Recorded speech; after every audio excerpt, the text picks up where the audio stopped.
charisma. Stay tuned to the end of the program, and we'll tell you how.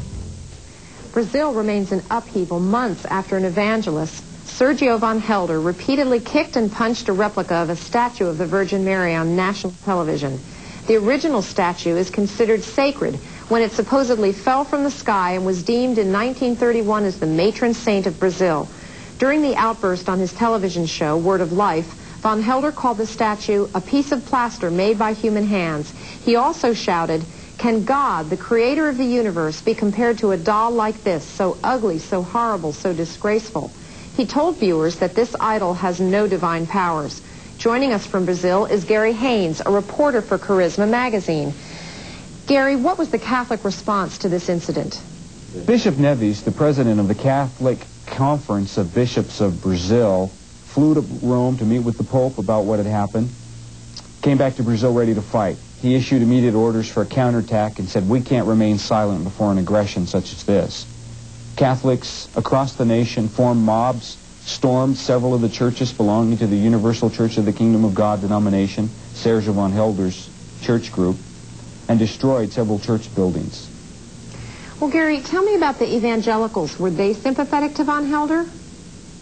Mário de Oliveira, a prominent leader in the Foursquare Church in Brazil, said, "I think it is unacceptable for any church to try and put down another church, and that this is against all Christian principles of love." And what about the Word of Life Church? Did they apologize for the incident? Edir Macedo, founder of the Universal Church of the Kingdom of God, went on nationwide television as well and issued a profound apology for what had happened. He commented that he thought that Sergio von Helder had acted like a little boy and removed him from his place of leadership in the church.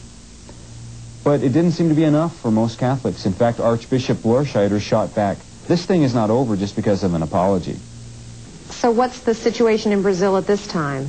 The situation in Brazil is one that is really sad in the face of the fact that God is doing incredible things in the nation. The Spirit of God is being poured out. Revival is seen across the country of Brazil. And we're left right now in the midst of a holy war with persecution against evangelicals. The evangelical churches and ministries of various different denominations are being persecuted, being investigated now by police. The Catholic Attorney General of the nation has stated publicly that he has the intention of trying to close down the Universal Church of the Kingdom of God and take away the television network that they own.